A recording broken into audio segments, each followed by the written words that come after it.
Ethanol പ്ലാന്റിലുള്ള സർക്കാരിന്റെ പ്രാഥമിക അനുമതി റദ്ദാക്കിക്കൊണ്ടുള്ള ഹൈക്കോടതി വിധി ദുർവ്യാഖ്യാനം ചെയ്തവർക്ക് മറുപടിയുമായി മന്ത്രി എം ബി രാജേഷ്. കോടതി ഉത്തരവ് ഉയർത്തിക്കാട്ടി ഫേസ്ബുക്കിൽ മന്ത്രി പോസ്റ്റ് ചെയ്ത മറുപടി നിരവധി പേർ ഏറ്റെടുത്തു.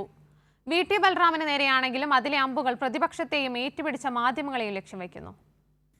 പ്രതിപക്ഷം ഉന്നയിച്ച ആരോപണങ്ങൾക്ക് എണ്ണി മറുപടി പറയുന്ന കുറിപ്പിൽ 3 ചോദ്യങ്ങൾ മന്ത്രി എം ബി രാജേഷ് ഉന്നയിക്കുന്നു.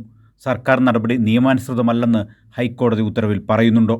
ഇല്ല എന്ന് മാത്രമല്ല, നിയമപരമാണെന്ന് കോടതി പറയുകയും ചെയ്തു. ഉത്തരവിലെ പേജ് 6 ഖണ്ഡിക 10 കോടതി ഇക്കാര്യം വ്യക്തമാക്കിയിട്ടുണ്ട്. ആവശ്യമായ രേഖകളുടെയും വസ്തുതകളുടെയും അടിസ്ഥാനത്തിൽ വീണ്ടും അപേക്ഷ ലഭിച്ചാൽ പരിഗണിക്കാൻ സർക്കാരിന് തടസ്സമില്ലെന്ന് ഉത്തരവിൻ്റെ പേജ് 13 ഖണ്ഡിക 23 അനുമതി നൽകിയതിൽ അഴിമതിയുണ്ടെന്ന് കോടതി പറഞ്ഞോ? ഇല്ല. ഹർജിക്കാരന് പോലും അങ്ങനെ ഒരു ആക്ഷേപം ഉണ്ടായിരുന്നില്ല. അഴിമതി ഉണ്ടെന്ന് കോടതിക്ക് നേരിയ സംശയമെങ്കിലും ഉണ്ടായിരുന്നുവെങ്കിൽ വീണ്ടും അപേക്ഷ നൽകിയാൽ പരിഗണിക്കാമെന്ന് ഉത്തരവിൽ പറയുമായിരുന്നില്ലല്ലോ. ഇത് സംബന്ധിച്ച് സർക്കാർ ഫയൽ ഞങ്ങൾ പരിശോധിച്ചുവെന്നും പേജ് 2 കോടതി വ്യക്തമായി പറഞ്ഞിട്ടുണ്ട്. തീർത്തും സാങ്കേതികമാണ് അനുമതി റദ്ദാക്കുന്നതിനുള്ള കാരണമായി കോടതി വ്യക്തമാക്കുന്നത് എന്ന് ഉത്തരവ് വായിച്ചാലറിയാം. സർക്കാർ നിയമപരമായി അനുമതി നൽകിയത് വാട്ടർ അതോറിറ്റി വെള്ളം കൊടുക്കാമെന്ന് രേഖാമൂലം സമ്മതിച്ചതിൻ്റെ അടിസ്ഥാനത്തിലാണ്.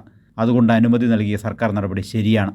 എന്നാൽ സർക്കാർ അനുമതി നൽകിയ ശേഷം വാട്ടർ അതോറിറ്റി ഹൈക്കോടതിയിൽ സമർപ്പിച്ച സത്യവാങ്മൂലത്തിൽ ആദ്യത്തെ ഉറപ്പിൽ നിന്ന് പിന്നാക്കം പോയി. മാത്രമല്ല, വ്യവസായ മേഖലയോട് ചേർന്ന് കിടക്കുന്നതല്ല, 5 കിലോമീറ്റർ മാറിയാണ് നിർദ്ദിഷ്ട പ്ലാന്റിനുള്ള സ്ഥലം. ഈ 2 കാരണങ്ങളാൽ പ്രാഥമിക അനുമതി റദ്ദാക്കുന്നു. ഇതുമാത്രമാണ് കോടതി ഉത്തരവിൽ പറയുന്നത്. ഹൈക്കോടതി ഉത്തരവിൻ്റെ പകർപ്പ് ഉയർത്തിക്കാട്ടിയാണ് മന്ത്രിയുടെ മറുപടി എന്നുള്ളതുകൊണ്ട് എതിർക്കാൻ വകുപ്പില്ല. VT ബലറാമിനുള്ളതാണ് മറുപടിയെങ്കിലും ഉത്തരവ് വളച്ചൊടിച്ച പ്രതിപക്ഷത്തിനും അത് ആഘോഷിച്ച മാധ്യമങ്ങൾക്കും ആകെയുള്ളതാണെന്ന് വ്യക്തം. വ്യക്തികൾക്ക് നേരെ ചെളിവാരി എറിയുക എന്നതായിരുന്നു ബലറാമിൻ്റെ ലക്ഷ്യമെന്ന് മന്ത്രിയുടെ കുറിപ്പിലുണ്ട്. മന്ത്രിയുടെ കുറിപ്പ് അവസാനിക്കുന്നത് ഇങ്ങനെ: 5 വർഷം മുമ്പ് ഇതേയാൾ വാളയാറിൽ പിഞ്ചുകുഞ്ഞുങ്ങളുടെ മരണത്തിൻ്റെ പേരിലാണ് എന്നെ നീചമായി വേട്ടയാടിയത്. അന്ന് ഇദ്ദേഹം തൃത്താലയിൽ മുഴുവൻ എഴുന്നള്ളിച്ച് നടന്നയാൾ ആ കുട്ടികളുടെ മരണത്തിൻ്റെ പേരിൽ ഇന്ന് പ്രതിക്കൂട്ടിലാണ്. ഇതാണ് അദ്ദേഹത്തിൻ്റെ വ്യക്തിഹത്യാ രീതി. ഒരു നേരും നെറിയുമില്ലാത്ത ഈ വ്യക്തിഹത്യയ്ക്ക് ഞാൻ മാത്രമല്ല ഇരയായിട്ടുള്ളത്.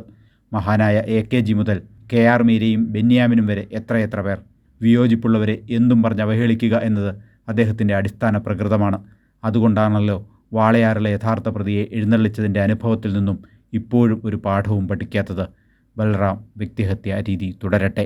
മന്ത്രി എം ബി രാജേഷിൻ്റെ വിമർശനം ലക്ഷ്യം വയ്ക്കുന്നത് VT ബൽറാമിനെയാണെങ്കിലും ചില പ്രതിപക്ഷ നേതാക്കൾക്കും ചില മാധ്യമങ്ങൾക്കും ഇതിലെ അമ്പുകൾ ഏൽക്കുന്നുണ്ട്. സാലി മുഹമ്മദ്, കൈരളി ന്യൂസ്, കൊച്ചി.